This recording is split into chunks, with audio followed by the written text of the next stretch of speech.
Thank you, Pamela. Ladies and gentlemen, let me start by saying no mosque here.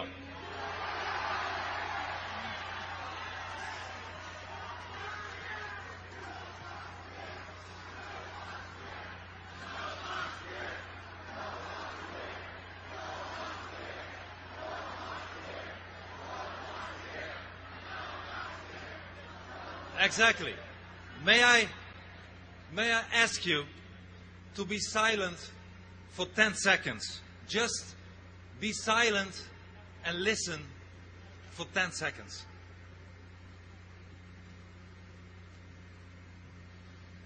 What we hear here in New York are the sounds of life of the greatest city on earth. No place in the world, no place in human history is as vibrant and dynamic as New York City. You hear the cars. You hear the cars. You hear the people. You hear them rushing to their various destinations. You hear the sounds of business in New York, but it would be like Mecca.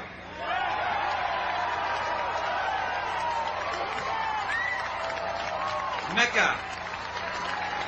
A city without freedom. Whatever your religion, your persuasion, or your gender is, in New York you will find a home. But in Mecca, if your religion is not Islam, you are not even welcome to enter the city. Ladies and gentlemen, Imam Faisal Abdul Rauf, who by the way is not a moderate, this Imam claims the right to build a mosque, a house of Sharia, here on this hallowed ground. My friends, but we have not forgotten. That is why we are here today, to draw the line here today on this sacred spot. We are here. We are here today in the spirit of America's founding fathers. We are here today in the spirit of freedom. We are here today in the spirit of President Abraham Lincoln, who freed the slaves. And President Lincoln, he said, and let me quote, "Those who deny freedom to others deserve it not for themselves." And these important words are key to our survival. The tolerance that is crucial to our freedom requires a line of defense. And Mayor Bloomberg uses tolerance as an argument to allow Imam Rauf and his sponsors to build a so-called Cordoba mosque. But Mayor Bloomberg, your mayor, he forgets, however, that openness can never be open-ended. A tolerant society is not a suicidal society. A tolerant society like your city, New York, must defend itself against the powers of darkness, the forces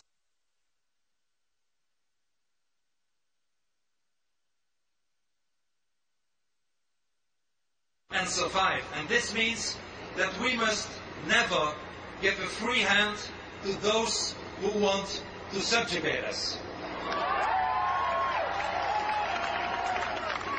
Ladies and gentlemen, an overwhelming majority of Americans is opposed to building this mosque. But so is an overwhelming majority of people everywhere in the non-Islamic world. Because we do realize what is at stake here. We know what this so-called Cordoba mosque really means. Imam Rauf maintains that American secular law and Sharia law are based on the same principles. Imam Raouf refuses to condemn terrorists because he says that terrorism, I quote, is a very complex question. He says, and I quote again Imam Raouf, that America is an accessory to the crime that happened on 9/11. In fact, Imam Raouf said, in the most direct sense, I quote him again, Osama bin Laden is made in the USA. And terrorism will only end if the West acknowledges the harm it has done to Muslims. Ladies and gentlemen, this crazy and idiotic remarks of this extreme imam proves that this man should never play the game he has in mind here in Manhattan.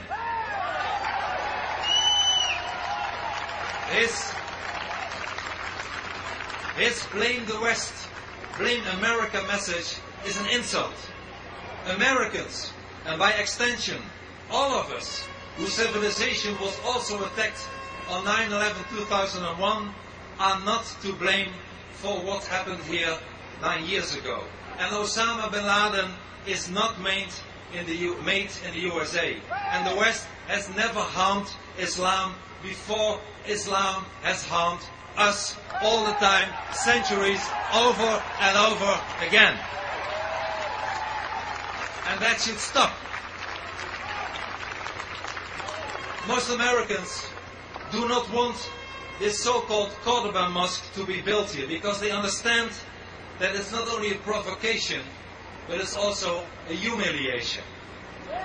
They understand the triumphant narrative of a mosque named after the great mosque of Cordoba, which was constructed where a Christian cathedral stood before that land was conquered by Islam. And an overwhelming majority of Americans is opposed to building an Islamic mosque close to Ground Zero. There is no lack of mosques in New York. The contrary, dozens of buildings where Muslims can pray. It's not about the lack of space for prayer. It's about the symbolic meaning, and we should not allow that to happen here.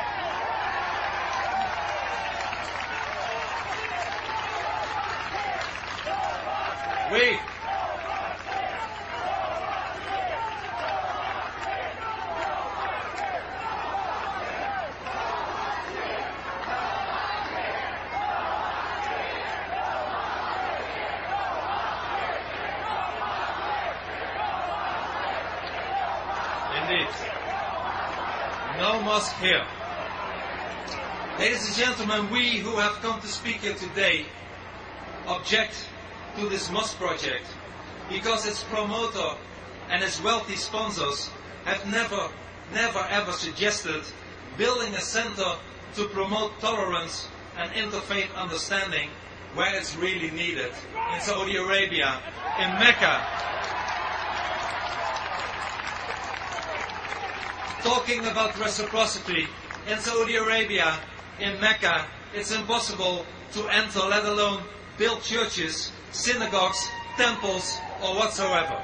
So why should we do that? Ladies and gentlemen, ordinary Americans object to the mosque project because currently no fewer than 10 major multi-million-dollar mosque projects are being planned in the United States, as well as dozens in Europe, while not a single church is allowed in Kingdom of Saudi Arabia, while Jews are not even allowed to move their lips on prayer on the Temple Mount in Jerusalem, while the oldest Christians in the world, the Copts, are not free to renovate their churches, let alone to build one in Egypt. My friends, exactly that is why we are here today. What happens in New York must be seen in the perspective of the world.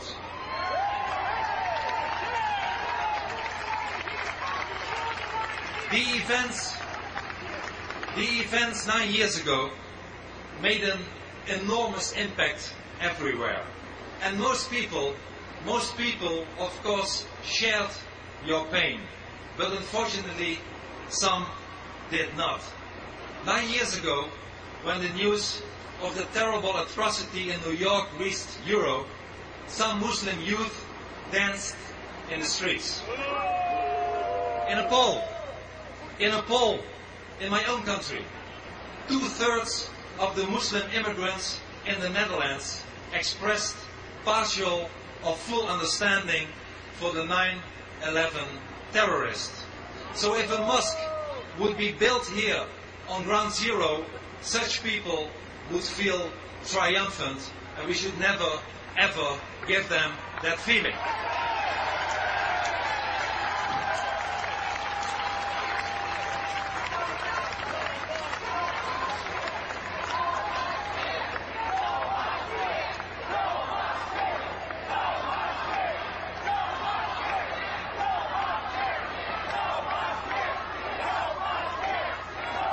Ladies and gentlemen, as we are standing here today, we will never betray those who died on 9/11. For their sakes, we cannot ever tolerate a mosque on ground zero. For their sakes, we should say loud and clear, no mosque here. Mosque here. Indeed, no mosque here.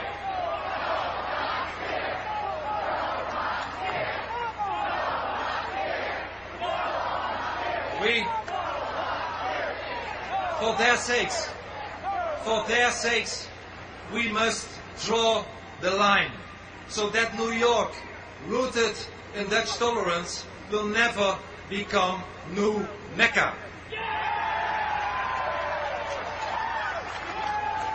But let us also use today to express our gratitude for the heroes of 9/11.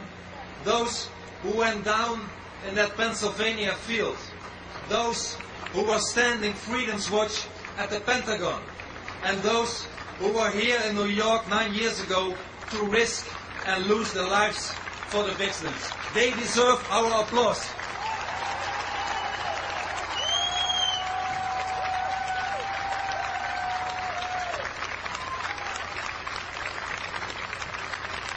My friends, in honor of these victims, these heroes and their families, I believe that the words of Ronald Reagan, spoken in Normandy on the 40th anniversary of D-Day, resonate with new purpose on this hallowed spot. President Reagan said, and I quote, "We will always remember. We will always be proud. We will always be prepared, so we may always be free."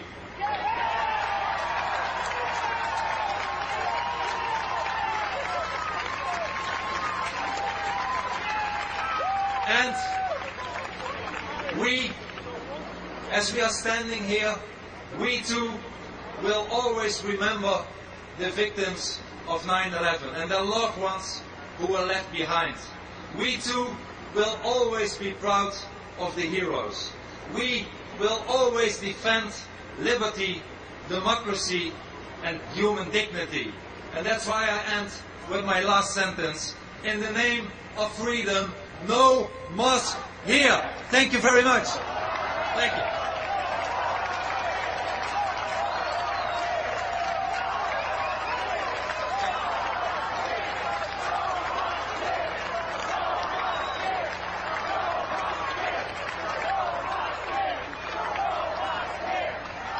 Mosque here. No mosque here. A modern day Churchill. We need our own Geert Wilders here in America. What do you think? Yeah, me too.